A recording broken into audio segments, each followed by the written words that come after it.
भविष्य का। अच्छा, आपने बहुत से ग्रंथ रचनाएँ की, तो आपको कुछ यानी सम्माना गया होगा, अवार्ड मिले मानधन होंगे, मानधन मानधन या क्या मान सम्मान हुआ, इसके बारे में बताइए।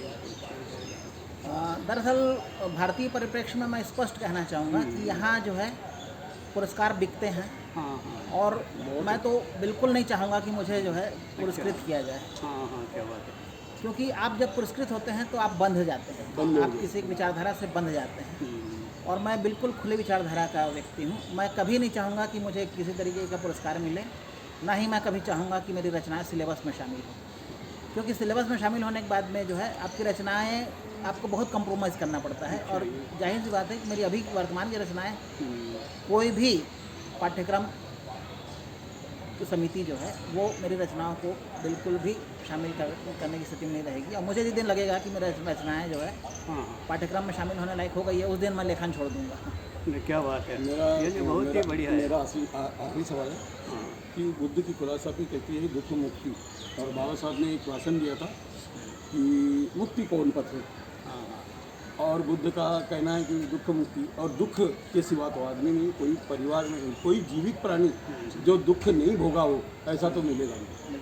हाँ, हिंदू फिलॉसफी तो 84 लाख योनियाँ वगैरह कहती है। तो मेरा ये कहना है कि आप अंतिमतः मोक्ष को किस तरह से देखते हैं और दुख मुक्ति की स्तर को किस तरह देखते हैं, और विपश्यना हमारे दिमाग की शांति बनाए रखने के लिए कितनी उपयोगी हो सकती है, और इन तीनों इसमें में कोई समन्वय साध सकता है क्या, और जिसके जरिए वो दुख मुक्ति का संदेश घर घर पहुंचाए, और जिसमें हर आज भूखा आदमी है वो भी सुखी रहता है, और वो जो सोने चांदी के पलंग पे सोता है वो भी दुखी रहता है। तो ये संसार का जो नियम है इसमें कोई हम मध्यम मार्ग रास्ता बुद्ध का मध्यम मार्ग निकाल सकते हैं क्या, इस बारे में आप बताइए आपके विचार। जी, इस संबंध में मुझे ओशो बहुत बढ़िया लगते हैं और उनके विचार बहुत प्रभावित करते हैं मुझे। और वास्तव में बुद्धिज़्म को जो है आधुनिक काल में सही तरीके से ओशो ने ही डिफ़ाइन किया है, इस बात से कोई इनकार नहीं है। जिस तरीके से उनका व्यवहारिक पक्ष है, बुद्धिज़्म का व्यवहारिक पक्ष को उन्होंने लेके चला है, वो काबिल तारीफ़ है। और जैसे गणवीर साहब ने कहा कि मेरे उपन्यास में 4 कैरेक्टर हैं, तो उसमें एक सूफ़ी ट्रेडिशन को मानने वाली लड़की है उस्मा, एक वैशाली है जो दलित लिटरेचर को मानती है, दलित वाद को मानती है, विचारधारा को मानती है, और एक लड़की है जो कि बिल्कुल नास्तिक है और वो खाओ पियो मौज करो, कुल मिला के चारवाक को मान के विचारधारा की मानने वाली है। और एक लड़का है जो कि बिल्कुल काम वासना से बिल्कुल अपने आप को अलग थलग रख के जो है जीवन जीना चाहता है। लेकिन उसका अंततः परिणाम ये निकलता है कि बाद में चारों के चारों जो है एक ऐसे संत के चक्कर में आते हैं जो कि जो है वासना को ही जो है मोक्ष का आधार मानता है, और बाद में सभी लोग जो है उसके चेले बन जाते हैं। और ये तो शाश्वत सत्य है कि वासना को जो है दबाया नहीं जा सकता, वासना को जो है उसका डायरेक्शन चेंज किया जा सकता है, लेकिन वह भी एक सीमा तक के। लेकिन वासना चूँकि स्वाभाविक प्रवृत्ति है, अतः उसे ज़्यादा दबाया जाना भी ठीक नहीं है। डाइवर्ट भी एक सीमा तक ही किया जा सकता है। मैंने अपने अनुभव से पाया है कि वासना को जो है किसी भी हालत में बहुत लंबे समय तक डाइवर्ट नहीं किया जा सकता, ना ही उसे दबाया जा सकता है। तो वासना एक शाश्वत सत्य है, इस बात को जो है काम वासना शाश्वत सत्य है, इस बात को स्वीकार करना चाहिए, और उसके लिए कभी गिल्टी महसूस नहीं होना चाहिए कि मैं आज काम प्रवृत्ति मेरे अंदर जागृत हो गई या किसी के साथ संबंध बने। मेरा ये मानना है कि वह भी मोक्ष का द्वार है। इस बारे में मैं जो है इस बारे में निसंकोच मैं कहूँगा कि ओशो से मैं सीधा प्रभावित हूँ।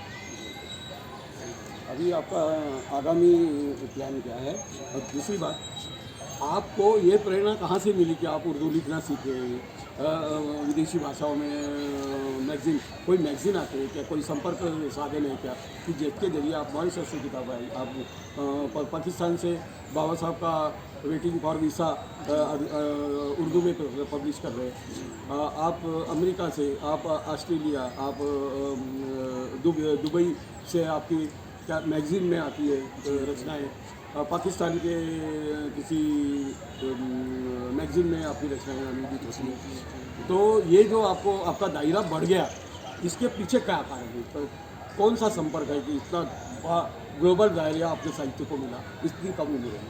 जी मैं अब चूँकि नागपुर में हूँ, इसलिए मैं आपको एक रेफरेंस बताता हूँ कि हमारे एक भतीजे हुआ करते थे, देवेंद्र धोपटे।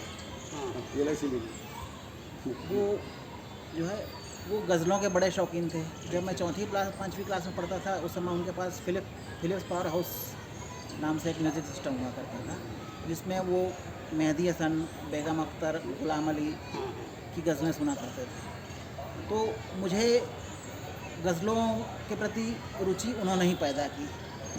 धीरे धीरे मुझे गज़लों में आनंद आने लगा और मैंने फ़िल्मी गाने तो सुनना लगभग छोड़ ही दिया।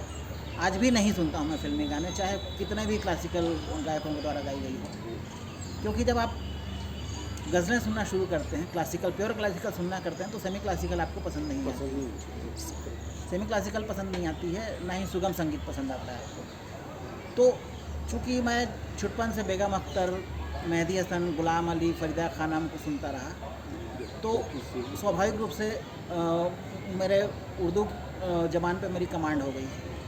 चूँकि उर्दू ज़बान पे कमांड थी लेकिन लिपि पे कमांड नहीं थी, तो मुझे लगा कि मैं कंप्लीट तब होऊंगा जब मैं उर्दू लिपि सीखूँगा।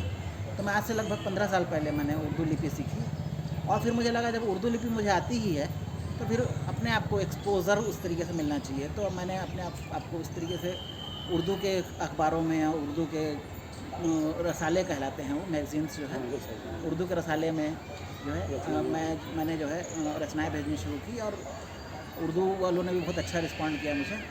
बाद में मैंने नेपाली भी सीखी और इस तरीके से सार्क कंट्रीज़ की लगभग सभी भाषाएं जो है उसमें मेरी रचनाएं आई हैं।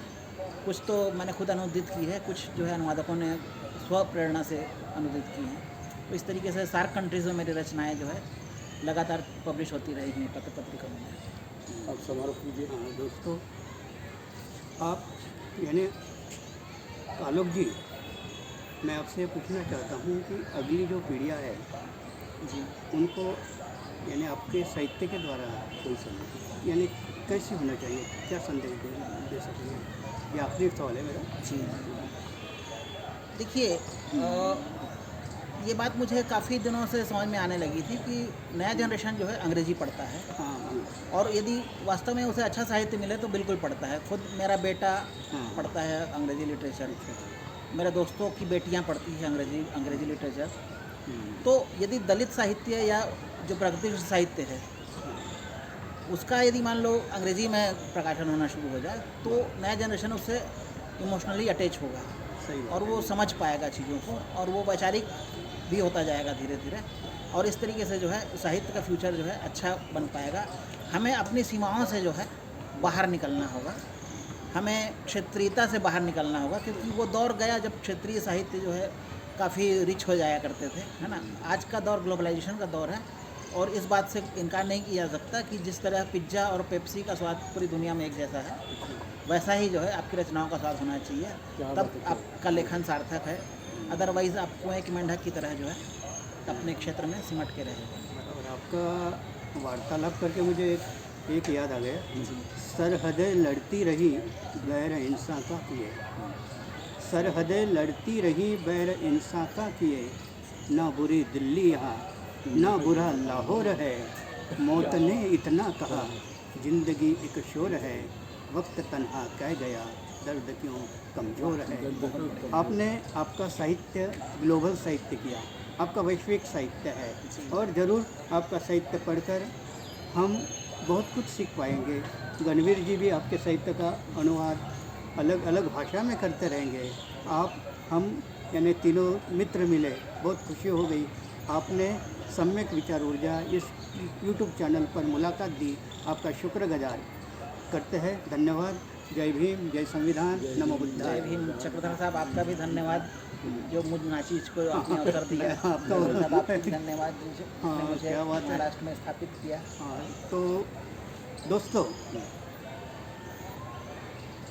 मुलाकात 3 दोस्तों की ये वीडियो को ज़्यादा से ज़्यादा लोगों तक पहुंचाने के लिए लाइक करें, ज़्यादा से ज़्यादा लोगों तक पहुंचाने के लिए फॉरवर्ड करें। यदि आप सम्यक विचार ऊर्जा या यूट्यूब का चैनल पहली बार देखते हो तो इसे ज़रूर सब्सक्राइब कीजिए। कमेंट्स बॉक्स पर अपनी महत्व की राय, महत्व की योजनाएं, महत्व की सुधारणाएं, महत्व की कल्पनाएं हमें ज़रूर बताएं। आपने यह वीडियो देखा इसलिए हम आपके तीनों ही दोस्त शुक्रगुजार हैं। मिलते रहेंगे। जय भीम, जय संविधान। जय भीम, जय संविधान।